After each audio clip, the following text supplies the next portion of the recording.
Magandang umaga po sa atin lahat. Araw po ngayon ng Miyerkules. Nandito naman po tayo sa Usapang Politika dito sa Facebook Live at sa YouTube. Ang ating pong background ay galing po sa website ng Politico at ito po ay nakasite po sa iba pa. Pag-usapan po natin ang It's Complicated. Natatawa tayo, di ba? Parang akala natin ang relasyon na-apply lang yung word na yan sa mga relasyon ng mga tao na nagmamahalan o tichismis na merong ugnayan.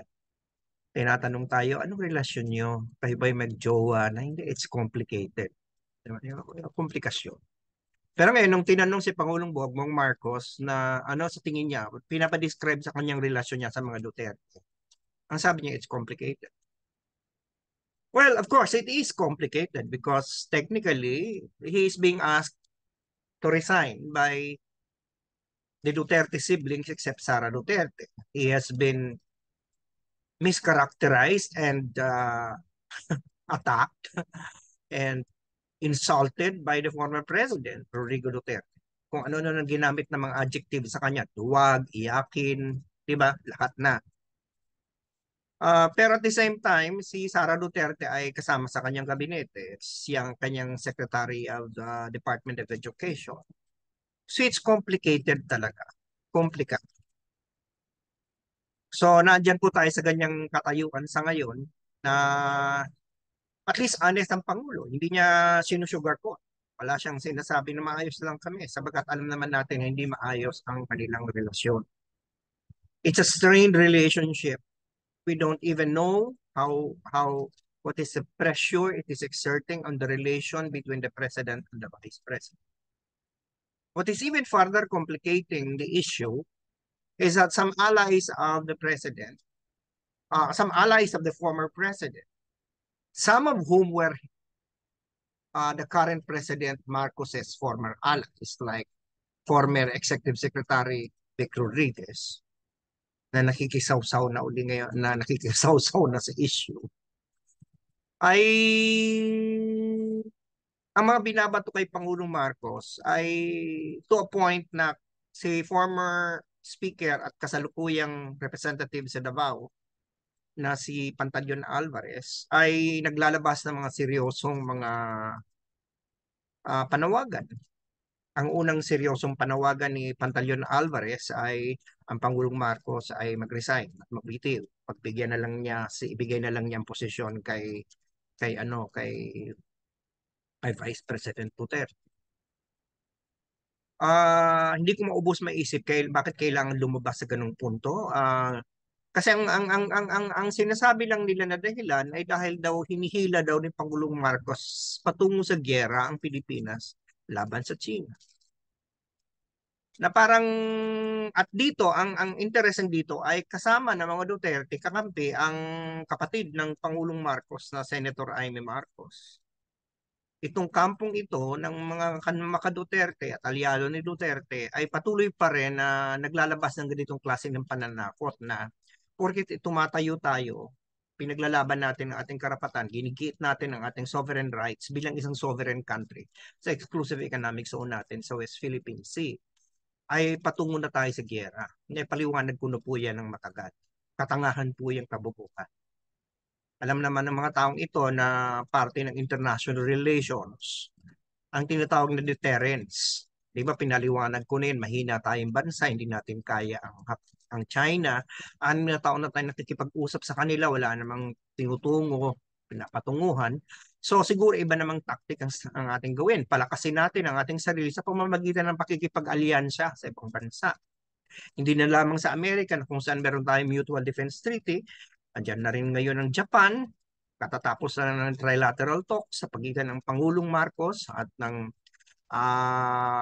Prime Minister ng Japan at ng Presidente ng Amerika, Joseph Biden, si Fumio Kishida. So sa madaling salita, pinapalawak natin ang ating alliances. Na andyan din ang India na handang tumulong, andyan ang Australia. Narinig natin na ang France ay mukhang makikipag-joint exercise na rin sa Pilipinas. Okay? Bagamat ang ASEAN ay tahimik. So actually, nag-agree ako dun sa kaibigan ko na si Richard Hedarian dito na parang ASEAN matagal nang parang hindi mo maasahan ang ating mga kapitbahay sa ASEAN. Maintindihan mo rin naman, may interest sila sa China. Pero may mga bansa kasi katulad ng Vietnam, katulad ng Malaysia, katulad ng Brunei, katulad ng Indonesia, meron yung mga away din sa China regarding the boundaries, regarding their exclusive economic zone. Well, at least ang Vietnam at saka ang Indonesia ay medyo very warm to having kind of common ground in the Philippines. Ang nagtataka ko itong Malaysia, si Anwar Ibrahim, di ba? Parang kung sinosopla pa tayo, di ba? But in any case, the Philippines may not necessarily, have to need ASEAN because ASEAN anyway is not a military alliance.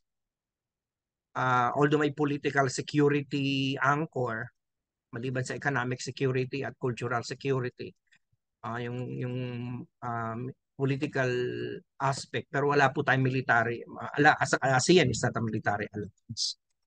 What would matter is the Americans and the United States has already said na kapag may mamatay na Pilipino dahil sa pang-atake ng China sa pamamagitan ng pagbuga sa atin ng tubig, kaya yung laser ay ma-invoke ang Mutual Defense Treaty. Nandiyan na rin ng Japan, nandiyan na Australia, nandiyan na India. These are established military forces. Okay? So, hindi yan pakikipagyera. Yan ay pagsasabi lamang sa China na, huwag kang masyadong pasaway dyan kasi may mga kakampi din kaming malalakas. Ang China, being in a very neo-realist perspective, ang tawag dito deterrence, alam mo na may masasaktan, hindi, gera, magbasa na lang isang buga nila tapos na tayo. Masasaktan din sila. So, hindi naman siguro nila gagawin yung isang bagay na alam nilang higit silang mapapahamak. So, yung nireklamo, bakit relevant ito? Kasi iyon ang main plank ng argument ni Pantaleon Alvarez. Bakit pinagbibitiw niya si Pangulong Marcos? Na parang pinapapunta tayo sa landas ng gyera. Na hindi ko maintindihan itong mga taong ito na parang mas pinuprotekta. Parang malinaw na you know, uh, kung titingnan mo, ang mga Pilipino pabor sa ginagawa ng Pangulong Marcos sa ngayon. Halos 70% ang nagsabi na willing makipaglaban ang mga Pilipino para sa Pilipinas kapag ito ay inatake ng ibang bansa. Okay? So hindi ko maintindihan at napakalakas sa Mindanao. Pinakamataas ang willingness to fight for the country when it is attacked by a foreign country. Napakataas sa Mindanao, isip Pantaleon Alvarez taga Mindanao. Ang mga Duterte taga Mindanao. So hindi natin maintindihan. Of course, ako naintindihan ko. Talagang ito ay hindi naman bayan ang pinaglalaban ng mga to. Ang pinagbabalaban ng mga to ang kanilang mga political interests. Hindi ko alam kung bakit parang napakahirap sa kanilang sa panahon ng ganito, ang kailangan mong suportahan ng presidente mo, ang bansa mo. Hindi yung iisipin mo na parang maduduwag tayo. Hindi naman natin pwedeng sabihin na hindi na tayo nakikipag-usap. 6 na taon tayo nakipag-usap, Senador Amy. 6 na taon. Hindi ko alam kung saan ang gagaling ang galit ni Senator Amy. Bakit ganon? I'm sure, and she's always going back to pagbuhay ang ama ko, ganitong gagawin niya. Parang, you know, hindi natin alam yun. Maring kilala niya ang tatay niya, pero I don't know whether if the Marcos Sr. is alive, whether he's going to allow this to happen. Diba? So, I think the reason why there is a call for President Marcos to resign is because these people are looking at it from the perspective of an opportunity to erode his credibility. Pinipinta nila ang mga problema ni Pangulong Marcos. Ako, sa totoo lang, marami din akong problema kay Pangulong Marcos. Okay? Hindi naman siya perpekto eh. Recently nga lang isa sa mga napuna ko sa kanya, yung sabihin niya na hindi niya duty ang mag-apologize para sa mga naging biktima ng martial law. Maling-mali. Sa totoo lang, he will be a bigger person if he's going to come out and apologize for the abuses that happened in martial law. Huwag na nating pagtalunan. Alam ko kayo mga nanonood sa akin, may mga comment na naman dyan. Ako nabuhay din sa martial law. Wala akong, yun ang so on. So, well, kayo yan. Ginagalang ko yan. Pero sana igalang nyo rin opinion ko. Sapagkat nabuhay din ako sa martial law. Alam ko rin kung anong mga nangyari nung time na yon. At alam ko rin may mismong mga kaibigan ako na mga naparusahan, meron akong mga brads na basa na lang nawala sa dilim ng gabi. Alam ko yan. Hindi pwedeng sabihin niyo na hindi nangyari yan. At hindi naman pwedeng sabihin niyo, kasi nagrebelde sila. Ganun na ba yun? Wala bang karapatan? Bakit hindi na lamang, ba't hindi na lamang pinadaan sa hustisya? Ba't kailangang patayin? O kailangang pahirapan? Hindi ba? So, wag na tayo magtalo dito. Kung ganyan ang opinion nyo, fine. Ginagalang ko yan. Ngayon, kung hindi nyo gustong marinig ang sasabihin ko, magsilayas kayo sa akin ngayon. Kayong bumalik na lang kayo pag gusto nyo yung sinasabi ko. O, ayoko nang gano'n na kung ano naman sasabihin na sa comment section na pupunuhin ako. Doon ako naiinis eh. Kasi kanya-kanya tayong opinion. Kaya ako nandito dahil sinasabi ko sa inyo kung anong opinion ko. At itong opinion na to, hindi ito dahil bulag ako na naniniwala kay Marcos o hindi. Galit lang ako sa kanya. Ito ang naranasan ko. Ito ang nakita ko nung ako ay nabubuhay sa panahon ng martial law. Marami po tayong mga hindi na biktima ng martial law. Napakaswerte natin. Pero kung siguro dahil hindi kayo nagrebelde, hindi kayo napagbintangan, di ba? Hindi nyo pinaglaban yung lupa ninyo na inaagaw ng mga mayayamang hasyendero. Hindi kayo nakisama sa mga pagrarally ng mga manggagawa na sinisiil ng kanilang mga amo. Fine. Kung ganun talaga, ay mundo mo yan, karanasan mo yan. Pero huwag mo sasabihin na ang karanasan namin, ang karanasan ng iba ay walang saysay. So, ito yung sinasabi ko. Ano ba naman yung sabihin ni Pangulong Marcos na okay, on behalf of my father or ako na lang ang humingi ng paumanhin o nag-apologize ako sa mga nangyaring katiwalian o nangyaring korupsyon o sa kapang-abuso nung panahon ng tatay. Okay? He's not going to lose anything. He's not going to run for re-election anyway. And he's going to win more allies. He is for unity. Yun ang mag-unify sa atin. Mas mataas na antas, aakyat siya bilang statesman doon. Hindi naman sa, you know, just a mere recognition that those things happen because they did happen. Kahit anumang protesta ng mga talagang mga nanonood sa akin ngayon na hindi nangyari yun, na nangyari po yun objectively ako mismo. Hindi ako nagsisinungaling kung sabihin ko sa inyo, may mga kilala akong naging biktima. Okay? Kung wala kayong kilala, very good. Maswerte. Pero huwag niyong sabihin na yung realidad niyo, yun ang realidad ng lahat. Kung sabihin doon sa aming baryo, doon sa aming probinsya, siguro. Pero huwag niyong sabihin na nung panahon na yun, buong Pilipinas, wala pang social media noon. So alam niyo kung anong nangyayari. Hindi niyo alam nung nangyayari nung panahon na yun. Siguro kung buhay na ang social media nung panahon na yun, malalaman niyo na sa ibang lugar na Pilipinas, may mga nangyaring trend. Hindi maganda. Okay? So ganun na lang po tayo, maggalangan na lang tayo ng opinion. So dito sa puntong ito, medyo ako nag-aano sa kanya na parang bakit hindi man lamang siya, hindi, yung sabi niyang hindi niya duty. Actually, duty niyang pag-isahin ng bansa. At ito ang isang bagay na naghihiwalay. Ito ang lamat. Lalo na sa panahon na meron tayong isang kalaban. Ang kalaban natin ay China. At sa loob ng Pilipinas, may mga traidor na kumakampi pa sa China. And at this moment, it is an important message for us to unify. And the best way to unify is to recognize that people were victimized during times of his father. And he should be apologizing for that. Wala namang mawawala. Wala namang mawawala sapagkat objectively naman talaga may mga nabiktima noon.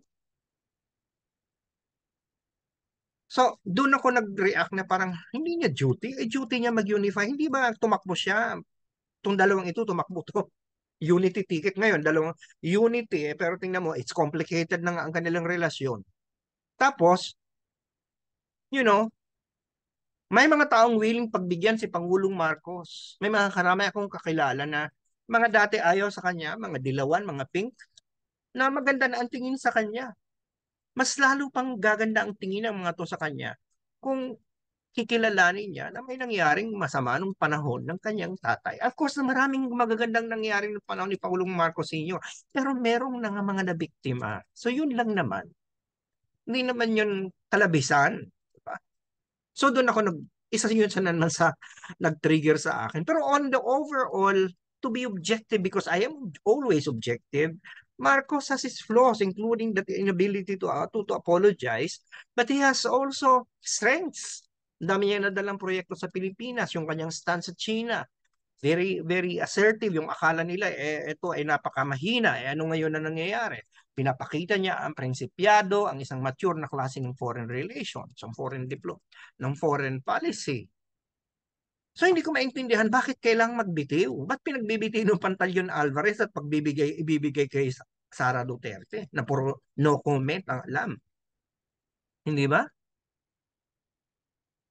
So, how do you justify someone saying that Marcos Jr. should resign when the economy is doing well, when the drug policy there is di ba kahapon merong nahuli na sabat sa alitagtag sa Batangas na halagang bilyong piso ng drogan na ni isa walang namatay.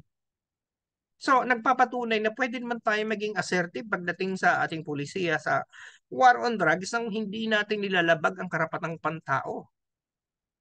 Di ba? Hindi mo naman masasabing bumabagsak ang ekonomiya. Hindi mo naman totally pwedeng i-blame sa kanya ang matataas na presyo ng bilihin sapagkat alam naman natin na may mga bagay-bagay na hindi kontrolado ng Pilipinas. Although makikita mo nga ngayon sa sa ASEAN, isa sa pinakamataas na growth rate. Sa ating ekonomiya, hindi naman ganun kalala kumpara mo sa ibang bansa. Bagamat lahat tayo nabibiktima na nangyayari sa Ukraine, yung kaguluhan sa Middle East. Yan ang nakaka-apekto sa presyo ng langis at alam naman natin kapag ang presyo ng langis ay tumaas lahat na. Pero despite that, the economy is growing. There are still people who are corrupt, but you don't see an epidemic of corruption in government right now.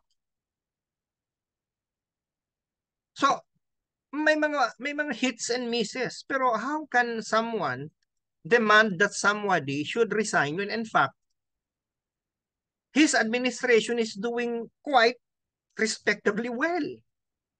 With some problems, but no one is perfect. Pagre-resignin mo lang ang isang presidente kung talagang bumabagsak ang ating bansa dahil lang sa China, dahil sa China sa pangamba na giyera, dahil hindi na natutuwa sa atin ang China. Sa halip nga dapat na pagbitiwan ng presidente, suportahan natin sapagkat tumatayo siya, inatatayo niya ang bandila laban sa China. So, pagre-resignin natin sa isang issue na nagsumasang-ayon naman sa kanya ang majority ng Pilipino, pagre-resign natin sa isang usapin na uh, suportado siya ng mga Pilipino sa usapin ng China, there is something that is not right here. And what is even worse, is that this complicated relationship between the Dutertes, speaking through alter egos, that would include Pantaleon Alvarez, and the vloggers, yung mga political, yung mga anak niya, si Mayor ng Davao, si Congressman Duterte. Si Sara Duterte hindi umiimik for no comment. Nakag-usapan na natin noong Lunes. This complicated relation is leading to even Pantaleon Alvarez asking the military, of all things, to withdraw support from the president. Former Speaker Alvarez should realize that that is sedition. That is inciting to sedition. You're asking the military to withdraw support. Of course, sinasabi niya bloodless. Diba? But that is still seditious. Hindi naman kailangan bloody. But you're asking the military to launch a bloodless coup that is amounting to a coup when the military withdraws its support against a sitting president, whether it is bloody or not, it is still a coup d'etat for all intents and purposes. So technically, Alvarez may be committing a crime. And rightly enough, Secretary of Justice Boying Rimulya has ordered an investigation. I think he deserves one. I mean Alvarez, to explain to the country on what basis he's saying. So ito mga naglalabasan na to ng mga issue. Ito yung nagiging dahilan kung bakit masasabi ni Pangulo Marcos sa complicated ang relasyon niya sa mga Duterte. Halos lahat na ng mga Duterte at mga kalyado nito ay lumaban na sa kanya. Klaro na. Sila ay nasa oposisyon na. Hindi na sila kaalyado ni Pangulong Duterte, ni Pangulong Marcos. Ang natitira na lang ay si Sara Duterte. But even the people around Sara Duterte are already speaking against Marcos. So that's actually making it really complicated. But at the end of the day, I have to salute the president despite some of my reservations, particularly on his misstatement about it is not his duty to apologize. I hope you can give me that. But on the overall, he is doing well. And he is facing up to his critics in a very gentle, in a very calm way. Minsan pa nga nang iinis pa eh. At saka if there is something that can be said about this president is that despite his flaws, he is far from being a spineless president. May paninindigan tong mama eh. Yung mga nagsasabi na siya'y duwag, iyakin, they don't get the point. He's just doing it a different way. Nasanay kasi kayo doon sa palamura. Nasanay kayo doon sa bumabargas. Na parang, parang lahat ay dinadala sa init ng ulo at saka sa pagmumura, pagbabastos. Eto, meron tayong presidente na, patawa-tawa lang, but he's getting results. Can you just imagine him being able to meet with the President of the United States and the Prime Minister of Japan, two significant players in the global affairs, in a meeting at trilateral?